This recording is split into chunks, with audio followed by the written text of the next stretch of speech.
लोग जो हैं संभोग के बाद भी वो, अगर आप उन चीज़ों का इस्तेमाल करते हैं तो आपकी संभोग की शक्ति बड़ी रहेगी। यानी कि वो एक बहुत ही पते की बात बताने वाला हूँ। बहुत सारे ऐसे लोग हैं कि जिनको सेक्सुअल प्रॉब्लम है और वो ऐसा चाहते हैं कि हमारे लिंग में एकदम से तनाव आ जाए और शीघ्र पतन भी ना हो। लेकिन बहुत सारे इसके पीछे कारण भी हैं, महिलाओं में भी है और पुरुषों में भी है। जिन लोगों को इरेक्टाइल डिस्फंक्शन की समस्या है या शीघ्र पतन की समस्या है या औरतों में सेक्स की कमी है, फिर पुरुषों में सेक्स की प्रॉब्लम है,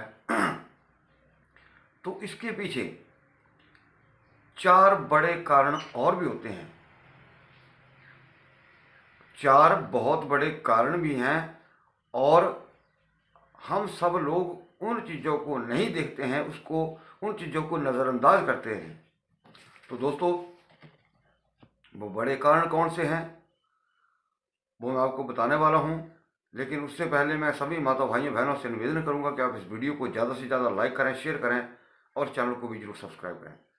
दोस्तों, सबसे पहले आता है IBS। IBS, इसको संग्रहणी रोग बोलते हैं। जब किसी व्यक्ति को IBS की समस्या होती है तो अनपचा भोजन जो है वो टॉयलेट के जरिए, यानी कि दिन में 5 बार 10 बार बाहर जाना पड़ता है, तो जो भोजन है उसका रस जो है वो आंतड़ियाँ नहीं चूस पाती, हमारी आंतें नहीं चूस पाती, जिससे हमारा रक्त, मांस, मज्जा सब कुछ बनता है और मज्जा के बाद वीर्य बनता है। जब भोजन का रस ही वो आंतें नहीं चूस पाएंगी तो फिर ऐसी दिक्कत आती है। फिर न लिंग में तनाव आएगा, न इरेक्शन होगा, न उसमें वीर्य बनेगा। तो इसके बाद दोस्तों आता है थायराइड। जिन महिलाओं को थायराइड की समस्या है तो उन महिलाओं में, बहुत सारे लोगों ने ऐसे मुझसे बात की कि महिलाओं में हमारी पत्नी को जो है इसमें सेक्स में ज़्यादा इंटरेस्ट नहीं है, तो उसके पीछे का कारण थायराइड भी होता है। और रही बची कुची जो कसर थी, एक वीडियो वायरल हुआ था कुछ समय पहले कि थायराइड में धनिया का प्रयोग करें। ये ठीक है, थायराइड में उनको राहत मिली होगी, लेकिन धनिया जो है दोस्तों, जो उत्तेजना होती है पुरुषों के भीतर चाहे औरतों के भीतर, उसको वो खत्म कर देता है, यानी कि एक प्रकार का नपुंसक बना देता है। हालांकि उस वीडियो के ऊपर मैंने वीडियो बनाया था, रेक्ट किया था कि ठीक है, प्रयोग अच्छा है, लेकिन ये समस्या पैदा करेगा। तीसरे नंबर पर आता है दोस्तों प्रोस्टेट ग्लैंड। प्रोस्टेट ग्लैंड पुरुषों में होता है, महिलाओं में ये बीमारी नहीं होती है। प्रोस्टेट का कमजोर होना या उसका बढ़ जाना, तो दोनों ही स्थितियों के लिए निपटने के लिए मैं आपको एक चीज बताता हूं, वीर आसन। वीर आसन आप डेली करिए, इससे आपकी प्रोस्टेट ग्रंथि को ताकत मिलेगी, प्लस जो बड़ी हुई प्रोस्टेट की ग्रंथि है उसमें भी वो काम करेगी, उसका साइज हो कम हो जाएगा। इसके बाद दोस्तों खूनी बवासीर। जिन महिलाओं को, पुरुषों को खूनी बवासीर है, उनमें भी दिक्कत आती है कि बहुत सारी ब्लीडिंग जो है वो, जब टॉयलेट बैठते हैं तो वो ब्लीडिंग जो है होती रहती है, जिससे शरीर में कमजोरी, थकान तो होगी, साथ में सेक्सुअल प्रॉब्लम भी होगी। अब दोस्तों, बहुत सारे लोगों को कहना होता है कि जी एकदम से रक्त आ जाए, कोई ऐसी दवाई हो जिससे एकदम। तो दोस्तों, मैं यहाँ एक चीज कहना चाहता हूँ कि जिस तरह एक पहलवान बनने के लिए उसको निरंतर खुराक की जरूरत होती है, वर्जिश की जरूरत होती है, कुछ सालों तक मेहनत करने पर या खुराक खाने पर उसको अखाड़े में उतारा जाता है तो वो पहलवान बनता है। दूसरी तरफ एक कमज़ोर व्यक्ति को आप शराब पिला दो और उसको थोड़ा सा उकसा दो, वो किसी से भी लड़ जाएगा, चाहे वो मार खा लेगा लेकिन लड़ पड़ेगा।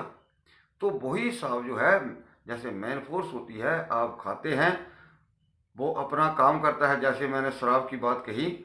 लेकिन वो जब आप इसको लगातार लेते रहेंगे तो क्या होता है कि वो शराबी की तरह थोड़ी देर नाचेगा, लेकिन उसके बाद जो धीरे धीरे उसका असर है आपके शरीर के ऊपर, वो खत्म हो जाएगा और बाद में वो असर भी नहीं करेगी।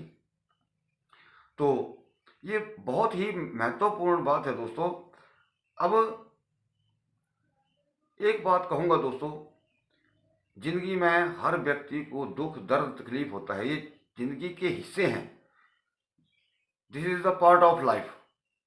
और आप देख सकते हैं दोस्तों कि मेरे गले में कुछ डला है, तो ये देख सकता हूँ दोस्तों, ये परसों हमारे हिमाचल में बहुत सारी बारिश हो रही है। परसों मेरा शाम के टाइम पैर फिसल गया और पूरा वजन जो है इस कलाई के ऊपर आ गया और हड्डी के दो टुकड़े होकर के वो ओवरलैप कर गई। परसों रात को वारदात हुई, मैंने पट्टी वगैरह बांध ली, सो गया। कल सुबह मैंने एक्सरे वगैरह करवाया और कल शाम को प्लास्टर इसके ऊपर चढ़ा। तो कहने का मतलब है दोस्तों, ये जो हिस्से हैं कि दर्द है, दुख है, तकलीफ है, परेशानियां हैं, ये सबको होती हैं। तो आज भी मैं दोस्तों अपने काम पर जाऊंगा, किसी भाई की मैंने कल दवाई भेजनी है। ऐसा नहीं है कि मुझे भाना आ जाता है। जब तक हमारे इसमें जान है, कुछ भी है, कैसी परिस्थितियां हैं, कोई ये ना सोचे कि कोई पैसे लेके भाग जाएगा या कुछ हो जाएगा। तो मैं आज उसकी दवाई पैकिंग करवा के उनको कल भेजूंगा। तो कहने का मतलब यह है कि ज़िंदगी में कई बार हम लोग बहाने भी लगा देते हैं, लेकिन बहाने की कोई कमी नहीं होनी चाहिए। हाँ, इस तकलीफ़ के दौरान मैं किसी भाई के साथ या किसी का कमेंट आता, हो सकता है मैं ज़्यादा कमेंट्स का जवाब ना दे पाऊँ। हाँ, एक और बात कही थी किसी ने, भाई ने, पिछले वीडियो के अंदर, कि चूना खाने से किडनी को दिक्कत होती है और ये घुलनशील नहीं है। तो दोस्तों, चूना जो होता है वो खाने वाला होता है और उसकी एक निश्चित मात्रा होती है। ये लीवर को प्रोटेक्ट करता है, लीवर की सारी गर्मी को बाहर करता है, हड्डियों को मजबूत करता है, कैल्शियम इसके भीतर होता है। साथ में अगर लीवर को कोई दवाई प्रोटेक्ट करने वाली हो तो वो हमेशा किडनी को भी प्रोटेक्ट करती है। नोट कर लीजिए आप। अब दोस्तों, जहां तक रही बात आपके लिंग में तनाव की या वीर्य संखरित होने की, तो यहाँ दो चीज़ें मैं आपको बताने वाला हूँ। पहली बात, जब भी आप स्नान करें, जो भी आपका गर्म ठंडा पानी से आप स्नान कर रहे हैं, पहला जो आप मग्गा या लोटे से पानी डालते हैं वो अपनी नाभि के ऊपर डालें। लेकिन ये एक, जैसे इसको हम बोल सकते हैं कि ये आयुर्वेद के अनुसार चीज़ है या योग के जो अनुसार चीज़ है। लेकिन सबसे पहले पानी कहाँ डालना चाहिए दोस्तों? सबसे पहले हमें पानी जो है कहीं नहीं डालना चाहिए। सर्वप्रथम हम जिस पानी से नहाते हैं, अगर आप हिंदू धर्म से जुड़े हैं तो सबसे पहले यहाँ गंगा माता को नमस्कार करके यहाँ टच करवाया जाता है। लोटा नहीं फेंकिए, सिर्फ स्पर्श करा दीजिए जल का। दूसरे नंबर पर यहाँ सहस्रार के ऊपर जहाँ चुटिया होती है, उस वक्त बोलेंगे शिवोहम। और इसके बाद जब आप लोटे से या गड़बी से जल डालेंगे तो नाभि के ऊपर डालें। जिनको शीघ्र पतन की समस्या है या स्वप्न दोष की समस्या है, उसमें आपको राहत मिलेगी। दूसरा उपाय जो है, लगातार आपके पास कुछ भी नहीं है, कोई तेल नहीं, आप सरसों के तेल का इस्तेमाल करिए या देसी घी की आप डेली मालिश करिए। अब कुछ वो लोग बोलते हैं जी कितने दिन करना है? अरे भाई, आप रोज रोटी खाते हो ना, तो जैसे रोज रोटी खाते हो तो वैसे ही इसको रोज करना है, इसमें कोई नुकसान नहीं है। अगर आपको 10 दिन खाना नहीं दिए तो क्या होगा? या 2 दिन आप पानी नहीं पिएंगे तो आपका क्या हाल हो जाएगा? तो इस करके ये सिंपल सी तरीके होते हैं, इसमें आपका कोई खर्चा नहीं है। अब आइए दोस्तों महा उपाय की बात। इसको आप कर लेंगे तो आप सभी को बहुत बड़ा लाभ होगा। मैं पहले भी बता चुका हूँ कि इन चीज़ों का इलाज वो 3 चरणों में होता है। पहली बात तनाव की, दूसरे नंबर पर आता है जैसे शीघ्र पतन की, और तीसरे नंबर पर आता है स्तंभन क्रिया। तो अभी जो मैं आपको बात बताने वाला हूँ उसको ध्यान से सुनिएगा। हाँ, एक और बात होती है कि कुछ प्रयोग जो हैं संभोग के बाद भी वो, अगर आप उन चीज़ों का इस्तेमाल करते हैं तो आपकी संभोग की शक्ति बढ़ी रहेगी, यानी कि वो दुगनी होती जाएगी, तिगनी होती जाएगी। ऐसे योग भी हैं कि संभोग के बाद वो आपको चीज़ लेनी ही है। इसको मैं अगले किसी वीडियो में बता दूंगा। तो अभी जो बात कर रहे हैं वो कह रहा हूँ, ध्यान से सुनिएगा। आपने 10 ग्राम मिश्री लेनी है धागे वाली, और 5 ग्राम आपको लेना है काली मूसली। 10 ग्राम आपको धागे की मिश्री, 5 ग्राम आपको काली मूसली। आप इसको किसी मिट्टी के पात्र में, प्याले में 100 ml पानी डाल करके इसको शाम को आप डाल दीजिए। डालने के बाद आप उसको सुबह अच्छी तरह मसल दीजिए,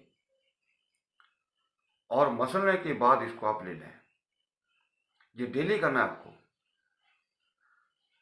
और इस दौरान शास्त्रों में जो कहा गया है वो 30 दिन का पीरियड बताया गया है।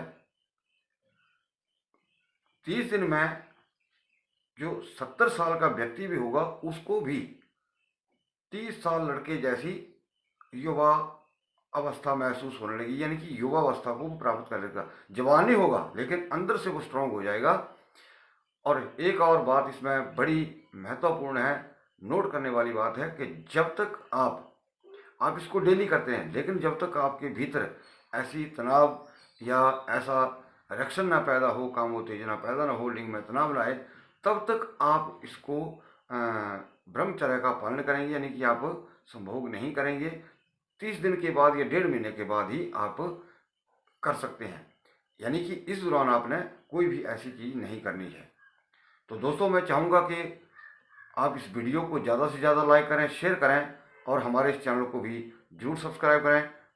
वीडियो को देखने के लिए आपका बहुत बहुत धन्यवाद।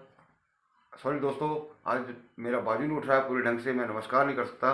तो अंत में सभी माता भाइयों बहनों से यही निवेदन करूंगा कि आप इस वीडियो को ज़्यादा से ज़्यादा लाइक करें, शेयर करें, और चैनल को भी जरूर सब्सक्राइब करें।